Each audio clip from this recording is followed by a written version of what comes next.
I'm really excited to be with all 300 of you today. This is a live podcast recording of Strategy Simplified, the biggest and best consulting podcast in the world. If that sounds a little bit pompous, you can trust your instincts on that. But I'm really proud of the work we do here at Management Consulted, and I'm really excited to introduce you today to Palmer Mayer. Palmer is a senior director of talent acquisition at KPMG. She leads the firm's advisory and business process group hiring for early talent. And she actually started as a campus hire into advisory almost 20 years ago and has built an entire career at KPMG. She's a graduate of Auburn University. She lives in Atlanta with her husband, two children, and a Yorkie. Palmer, welcome to today's call. Wonderful. Thank you so much for having me, and I'm excited to be here to talk today. Well, let's jump right into our conversation today. I want to ask you about what's on everybody's mind right now, which is around just the hiring landscape in consulting. And I know you specifically deal with early talent hiring at KPMG. So can you just give us a lay of the land? I'm going to put forward a thesis here, and you can tell me where I'm wrong and where I'm not. But what I'm Sure. seeing across the landscape is that hiring is picking up. Firms are really taking care to continue to fill their early career talent pipelines because they're thinking long term about career strategy and about just what their staffing is going to look like, not just into 2024 and 2025, but 2026 and beyond. So, is that true at KPMG, and what additional nuance can you add to that? That is very true. We are seeing things pick up right now, and it is getting hot in a good way. It's really the momentum we've been waiting for the past, I would say, 2 years. So clients are coming to us. We're selling projects. We are needing more people to start. And so this is really a great time to want to come into the industry. Fantastic. And you, when you talk about things are heating up, are you talking about specifically in advisory, in consulting, or across the board? Across the board. But since this discussion is specifically for advisory, consulting, and strategy, I'm seeing it there as well. We're starting to see the deal market pick up, which is what we really drives a lot of the consulting projects. And so it's still early, new stages of it heating up. But with the election year, I expect after the election is decided, whichever way, things will definitely get hot when as it gets into the 2025. I think we're already seeing the IPO market heat up. We're seeing deals come back. Interest rate cuts are on the table. I think it's an exciting time to be in that space for sure. Can you talk to us a little bit, Palmer, about just what's new at KPMG? A lot's changed in consulting over the last 4 years. I think we can finally say that we put COVID in the rearview mirror, and now we're in the age of AI, if you will. And so, can you talk a little bit about how kind of post-COVID things have changed at KPMG and how the firm operates and what folks can expect if they're interested in a role in the firm?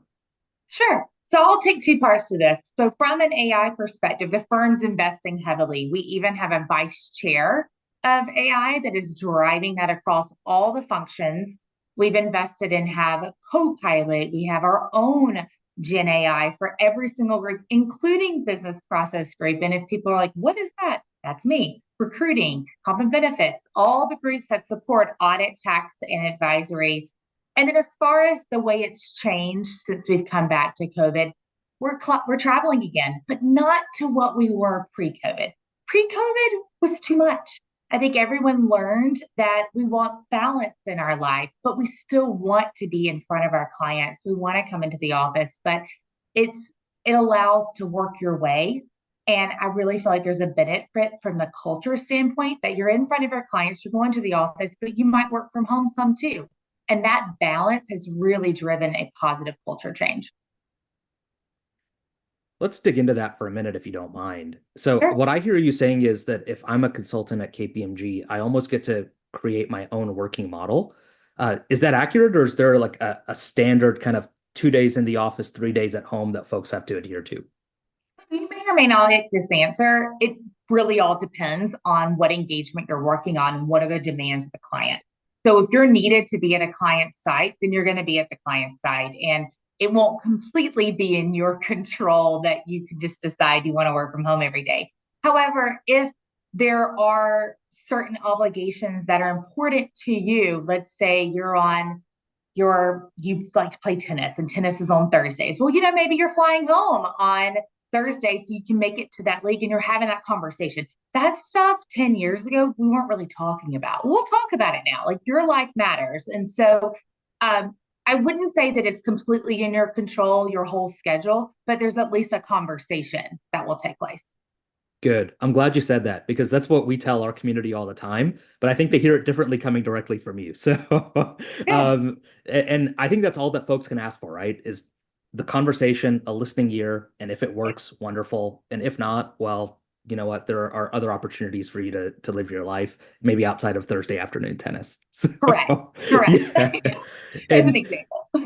so you said you're traveling way less Mhm. post-COVID than you were pre-COVID. Are you able to put some numbers around that? Is it 50% less? Am I traveling every other week instead of every week? What does that Yeah. look like tactically? Tactically, so keep in mind, I'm on the recruiting side. So I'm getting this anecdotal for the clients that I'm serving. There are people that might be on the road every single week, but and then that's the client they're on. And then there's some that might have a local engagement. So that variety has been true for the beginning of time.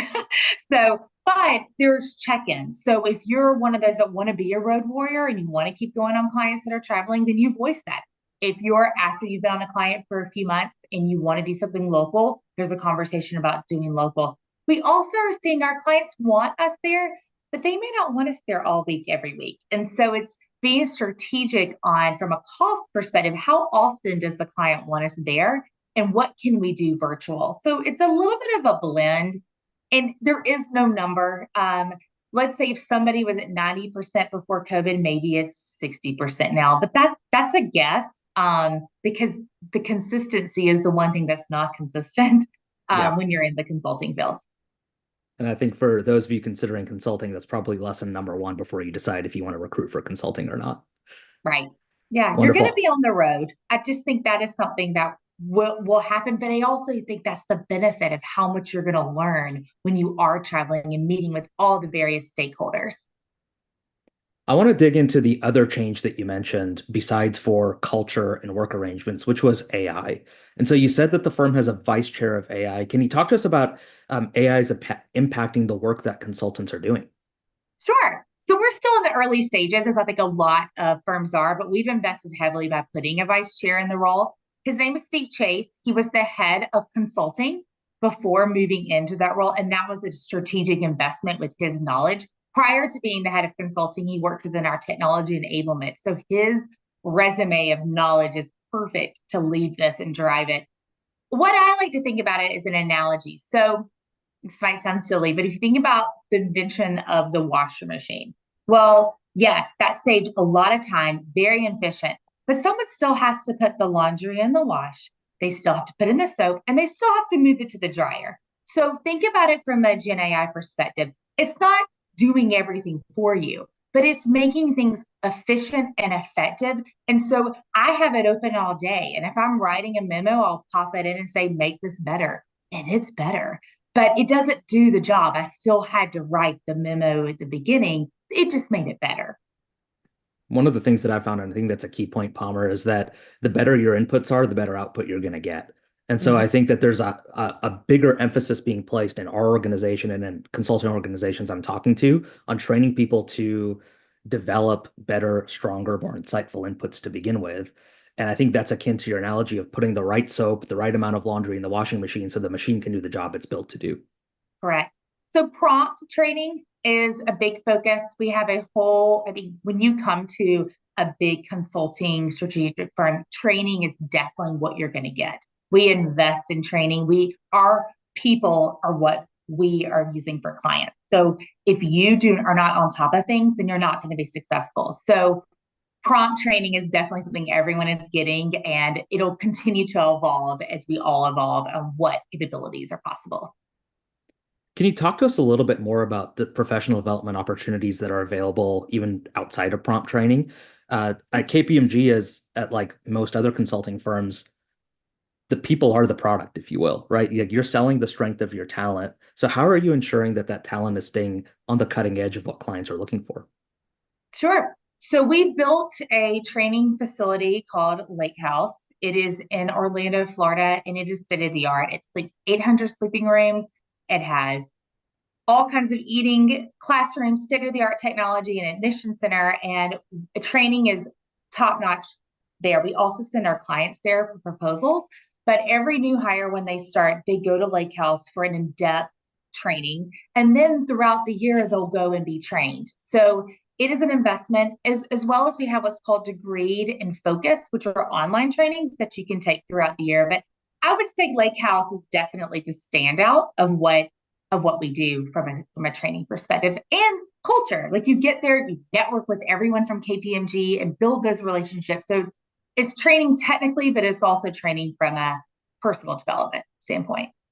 That sounds amazing. It sounds like sleepaway camp for consultants. It is. Yeah. It is amazing. They've built a pickleball court, mini golf, like you name it. There's a workout facility. So it is, it's not a home. We don't want it to be considered a home because you have your home, but it's a very comfortable place to go and travel and be trained. I love that. I think the part that stands out to me beyond just the intense focus on training in a short amount of time is the fact that you get to build cross office and perhaps even cross practice relationships in a way that you don't get to at other firms. Yeah. And that's key here, the multidisciplinary model. Like, we want to go to market. And yes, we go to market as KPMG, period. Everyone has their own expertise, whether it's consulting or strategy, but there's also opportunities for tax. So there could be opportunities for different things. And so that is also nice when you're working on a proposal, that you can just go across the aisle and ask a question and not have to go elsewhere. We have the expertise in-house. So you mentioned this multidisciplinary approach and strategy when you go to market. For candidates who are listening to this or are joining us live, as they're examining KPMG and trying to identify where they fit best, how do you just encourage them to start to identify which practice, whether it be deal advisory, consulting, strategy, is best for them? That's hard. The quick answer is hard because they probably most likely can fit into every single one of them, depending on what their background and skills are. It's more what gets you excited. Do a lot of reading. There's a lot of information that is on there that explains what people do. To meet professionals, join things like this, so then you can learn more. Sometimes you start with one where you can get the opportunity, and then you get in and you change roles, and that's okay. So it's okay to try something and then want to do something else. And sometimes you don't know until you do it what you want to do. Uh, if you're thinking about if you want to do consulting or if you want to do strategy, strategy is kind of fed within everything.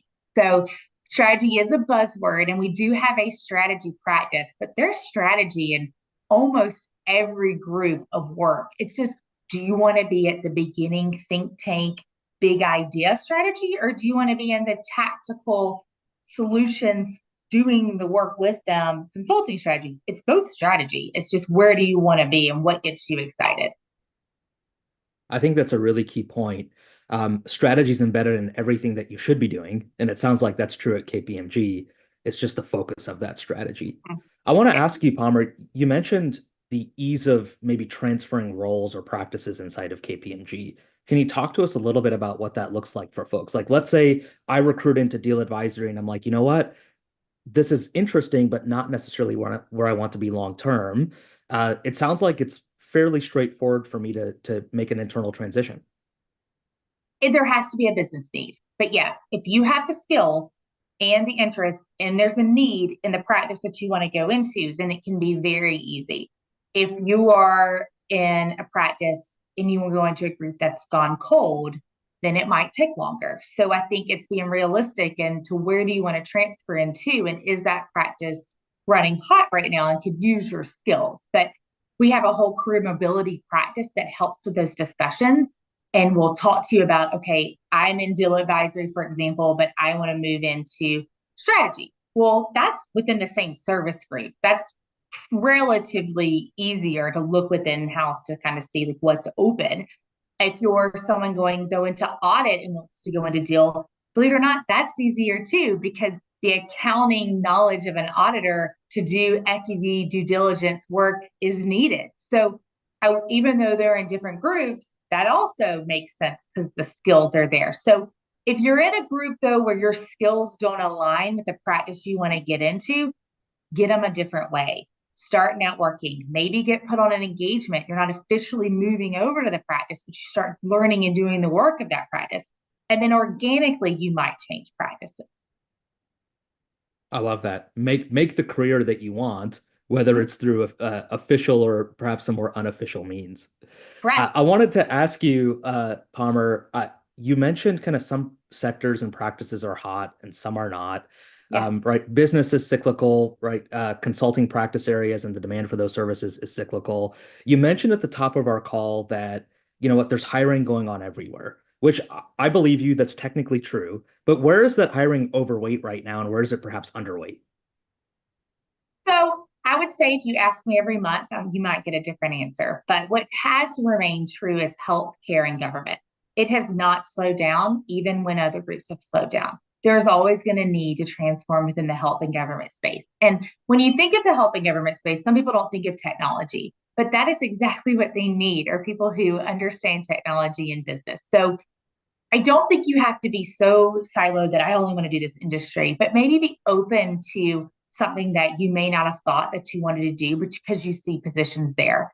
So, health and government is definitely a space that has remained busy, and I think will always continue to remain busy. Our federal space, because of, again, that's still health and government, but it's different. Federal contracts, we have a huge federal contract space. Financial services is starting to pick up as well. Our strategy group is talking to me about wanting to hire more, which that's always a good sign. Every time I hear deal advisory and strategy picking up, that means consulting is also going to pick up, because when deal gets colder, then consulting gets colder. It's kind of the wave. So good signs when strategy is wanting to talk about hiring a lot more people. So that, I would say those are the biggest groups I hear from. There's annuity work with internal audit and our forensic. Well, forensics not as much annuity, that's more just in time, but we're always going to have some annuity work, which keeps things going. And if you like consistency, then going into an annuity type practice would suit you well. If you like the up and down, then that's okay too. One of the key insights I think that you pulled out, that I pulled out from that answer is just the interrelatedness of all of these sectors and practice areas. And looking at hiring practices in one sector, even if I'm not necessarily interested in that sector, to start to get a clue around where hiring may be picking up in the future. So I think that's a key insight that I wanted to call out for folks who are listening. Palmer, I wanted to ask you, those sectors, those practice areas that are hiring right now, are they looking for early career talent? Are they looking for mid-career talent? All of the above? Who qualifies? Yeah. So I specifically lead the early career talent. So when you think of, so I can speak the most to that. So a student that is looking for an internship or is about to graduate, all the way up to someone who has 1 to 2, maybe 3 years of work experience and looking for a career change. That's our early career scope. And that is the group that is looking to hire. We plan to post our positions in early September. Audit and tax will be in August. We're intentionally in September because we're getting through our intern conversions to determine which practices will need more and how much. From a full-time perspective, though, there are positions open for managers, directors, and above. That is the experienced hire space. I can't speak to which groups are hotter or colder, but I tend to think that if we're warm in one group in campus, there also it's the same all the way up. So your healthcare, your federal, your strategy, those are the groups that we're seeing. Actually, I know we are hot in strategy because I've seen a few partner and MD recs come through as approved with hires, which if they're hiring partners and MDs, the rest is following. That's one of the things I tell our community often is follow the partner and the practice leader hires because they're going to build teams underneath them. And you know that downstream hiring is coming after that. Yes. So great insight there. For our early career talent on the call today and listening to this podcast, you said applications open in September. Can you give them a few maybe insider tips, tricks, strategies to stand out in the application process? Sure. So one caveat I saw, I'm not keeping up with the chat very great, but one thing I saw is we are hiring some MBAs as senior associates into our strategy group. So that is the one exception to us that have been our portfolio of early talent. That's not really early talent because they're coming in with several years, but it is someone off campus. So it still falls within the window. And there will be some MBA hiring in the strategy space. So look out for that to answer that question. Remind me your question again. Say it one more time. Yeah, how can folks stand out in the application process as KPMG is evaluating them? Network, I think that's the best way. Know who your recruiter is at your campus. If you don't have it, a recruiter, you took the time to join this, so ping me and I'll connect you with someone if you're interested in. You have to be an advocate for your own career. So the more people that you connect with, now I'm not saying get on LinkedIn and reach out to 50 people because that's not what I'm saying. Like pick a few and really try to build that relationship with the fewer people. I would also look at skills and make sure your resume notes the skills that you're going to bring to the table because we are moving towards a skills-based hiring of which is still your major. I mean, your major also factors into what skills you bring, but if you have knowledge in certain systems or advanced analytics or anything like that, make sure that's really clear. Also, make it really clear when you're available to be hired. So, when are you graduating? If it's hard for us to follow that just save time for the recruiter if you don't mind and list exactly when you're available. If you're going to be involved on campus, do a leader role, not just be involved in the club. That stands out. It shows you it was more of an investment of your time and not just a nice to have on the resume. If you work full time, make that very clear because then it explains why you may not have as many leadership opportunities because you're working full time. That also adds value to us as we're looking because we people that have to balance the work and school shows that you're good with time management. So there's a few different ways, Palmer, that folks can stand out just based on what you just Yeah, referenced. Is there one common thread that you see that kind of weaves its way through all of those experiences and can be summed up in a single word or two, right? That you would just say, you know what, my top candidates have this skill, they have this attribute. critical thinking. You need to be able to answer good questions. Like when you're, if you get the interview, first you got to land the interview. But if you get the interview, there's going to be a lot of critical thinking questions and how you think through things, how you process these questions. So do a lot of mock interviews, have good examples. I would say critical thinking. A lot of we're seeing hires coming out want to be told what to do, which is good in some ways, but it's also someone who can maybe be told what to do initially, but then the next time learn from it and be able to come with, I think this is how this should be done. Am I on the right path? That shows that you're thinking and learning and not just waiting to be told what to do. That will stand out.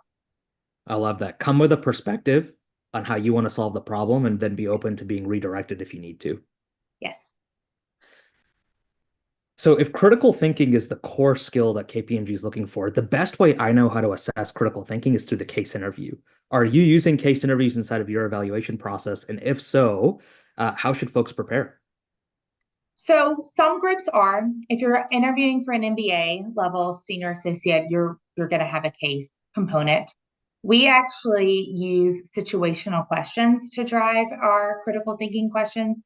There's a mix of behavioral, but also so instead of it being a full case pen to paper, you're asking case type questions in a situational manner to still stay within that 30 to 45-minute window. So that is how we're doing it. And a lot of it is if you ask the right questions, then you can still assess the critical thinking component. Can you give us an example of what a situational question could look like? Mm, I know I'm blanking. What I will do instead, which will help everybody else, is I will give some sample critical situational questions that can be shared with this group afterwards so they don't have just one question to pick from. So that will help direct them for it if that's okay. I'll send it to Amazing. That's very, very generous of you, Palmer. Thank you so sure. much. Mhm.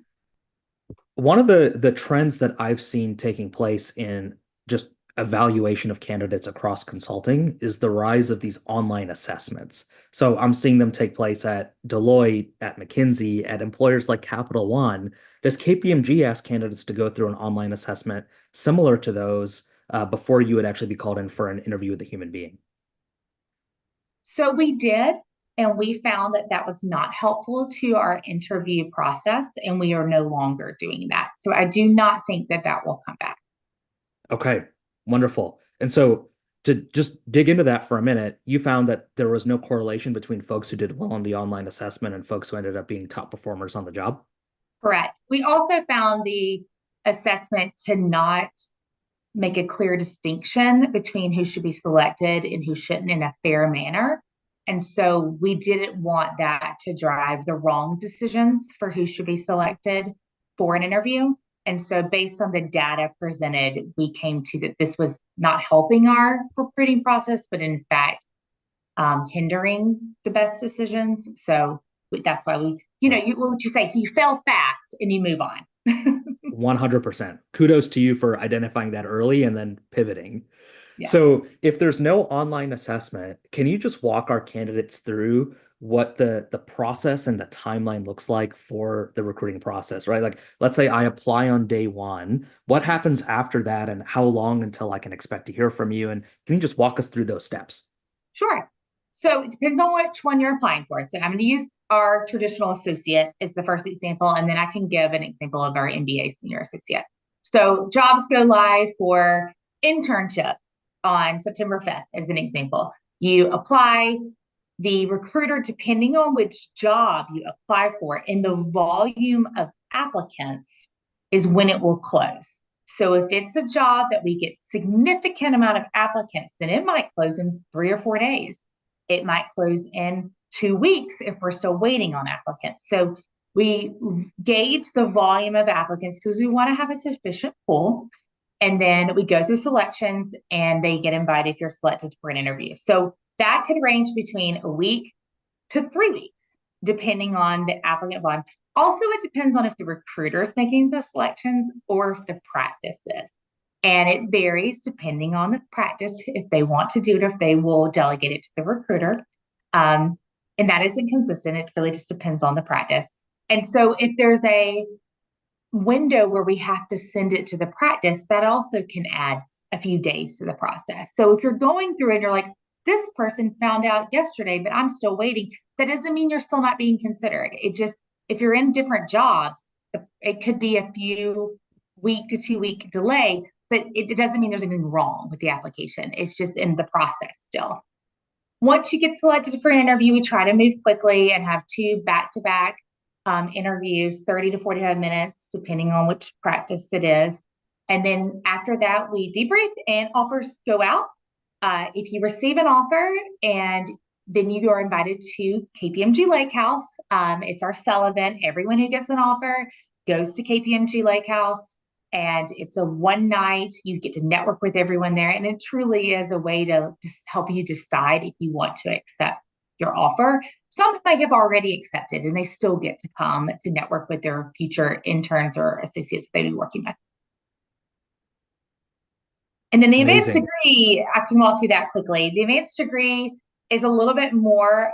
Sometimes they do 3 interviews. It is a case study, and it all depends on sufficient pool. So the timing follows the traditional MBA. There's also rules that we have to follow. So we follow the rules based on the campuses that we're posting at. But we are an open application as well. So even if we are actively at your campus, that you can still apply. Like you can go to KPMG Careers, and if the job's open, and we post them and we close them when they're full, and it's rolling. So it's rolling interviews, it's rolling postings. So even if we don't come to your campus, don't be discouraged. You can certainly still apply. Bummer, that's a really, really helpful walkthrough. A couple of follow-ups, if you don't mind. First, I heard you say that some openings might be open for a handful of days, others might be open for a couple of weeks. Are Mhm. you encouraging folks then to apply as soon as that application opens to maximize their chances of success? Yes. And I also encourage you to pick one. And the reason why is you're only going to get to interview for one. So if you do two, then what the recruiters will do is we'll get picked for one, and it may not be the one you wanted. So if you really want one, apply to the one you want to the day it goes open. If you don't get selected, then you can go in and apply for another one. And also don't get discouraged if you get declined from one, because you might get selected for the next one because your skills might align better for the other job. So, and I think that's true for any of the firms, not just KPMG, that it's okay to, I know it might be frustrating on your side, but it's okay to apply if you get to something else. That doesn't mean you're not considered great for KPMG. This might be that one specific job you weren't the best candidate. And would you say that networking is the best way to identify which job that a candidate would be the best fit for? I think so. And really looking internally, reading the website has a lot to offer, but I do think networking is the best way to learn more. Wonderful. Palmer, before we move on to the next part of our conversation, I wanted to ask you, do you just have some words of wisdom that you wanted to share with the candidate community, whether it's re-emphasizing something we've already talked about, whether it's something we haven't gotten a chance to touch on, just some parting words of wisdom that folks can take with them as they pursue a role at KPMG or just in consulting in general? Yeah, I think my best advice is to be flexible and open to an engagement that you may not thought you wanted to work on. And the reason I say that is we're moving towards less and less granular for our entry level staff. We're trying to bring it up and making sure that you get a vast opportunity to see things before you decide, I know I want to be a forensic accountant. Well, you might actually like this group more. And so not everyone's going to get the exact same experience on every single project. We look at skills, but we are trying our best to make it less granular and more broad as we're bringing people in. And that may or may not appeal to you. But that being said, if you know you're like, I want to do cybersecurity, period. That's what I want to do. Voice it because then we can try to put you on that engagement. But just know that you might be doing something with low code initially, again, depending on where the work is and what's going on. So I would say be flexible, be open, and expect to own your own career.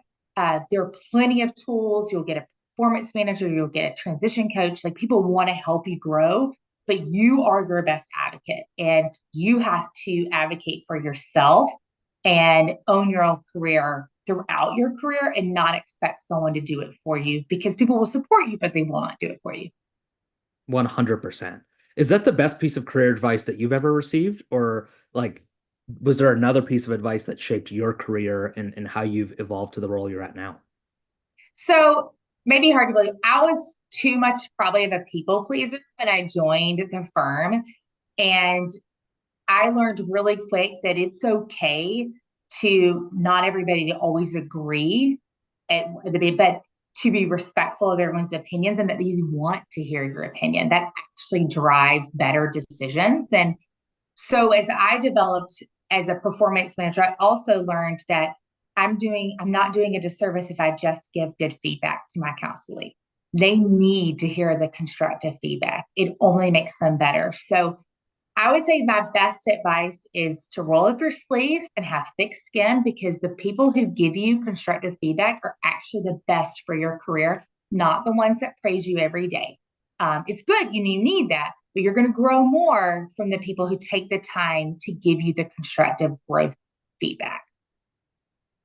I love that. I couldn't agree more. If you're a management consultant client, I think you've experienced that firsthand from our team. So, Palmer, if we could get a little bit more tactical for just a minute, Sure. how does someone who's maybe applying for an internship or early career role put that into practice their first 90 days on the job, right? I know I'm supposed to own my own career. I know I'm supposed to have thick skin.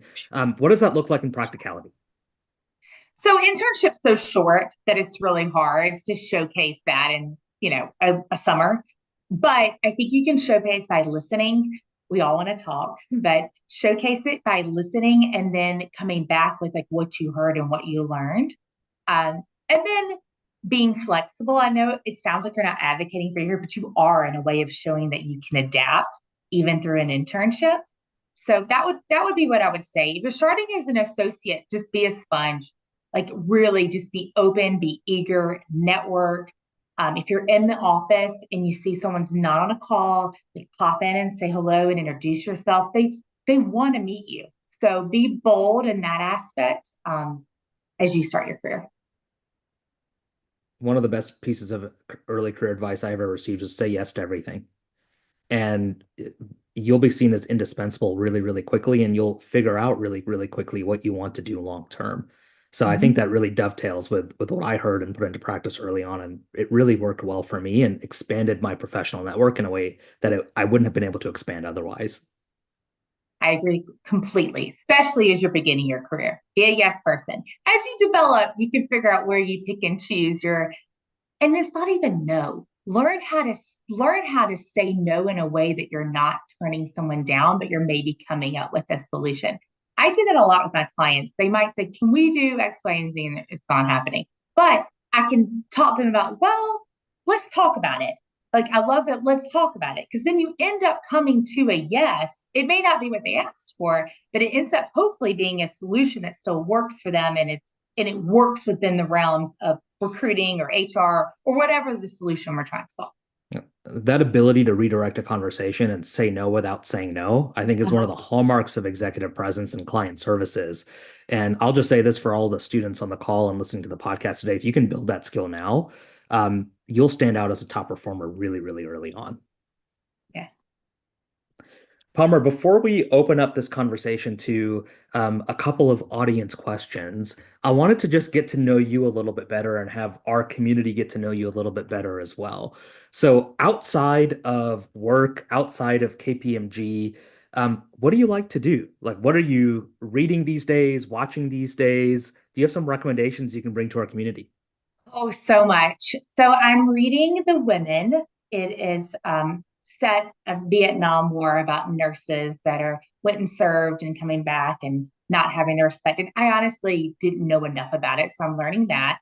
It's an interesting read. Kristen Hanna's the author, so recommend that. I'm in a book club, so we always have to keep up. I actually, it's my first time doing an Audible. I like a written book, but I couldn't keep up. So I was like, okay, I got to do the Audible, so I can do it in between times. And then as far as shows, I love Netflix. So I watch a lot of Netflix shows. If you name it, I've probably seen it. But they just released a new series for All American. It's a football show. So I just watched season 6. Really love that. I love Outlander. So yeah, I like a lot of good shows. As far as what I do on my personal, I love to travel. So Italy is my absolute favorite place in the world to Mm, go. Lake Como specifically. So add it to your bucket list. And then my next would be sailing. My husband and I like to charter a catamaran with 2 other couples, and we sail through the British Virgin Islands with the captain. That's what we save up for, but we love that vacation. So island hopping is a lot of fun. And I've got a 12-year-old and a 9-year-old little girl, so they keep me very, very busy in a good way. And then I know I said tennis early. I play tennis, so I do that as well to kind of get some exercise. absolutely. Well, maybe next time I'm in Atlanta, we'll have to get together for a fun little tennis match because Yeah. that's one way that I like to spend my time as well. I have to ask you really quickly, your craziest sailing story. Have you ever gotten caught in a storm or thought you were going to capsize or anything like that? No, the good thing about the BVI is you're tucked away in islands, so it's not rough. It's actually the way to go. But the craziest story is one of our friends on the boat, Michael, he dropped his phone in the water and it was dark at night. So we're like, it's gone. The next morning he went down and he was able, like it was to where he could dive down. It was still worked. The next day, the phone still worked. So kudos to Apple. That's a miracle if I've ever heard of one. So well, well, Palmer, thanks so much for joining us today. Really enjoyed getting to know KPMG.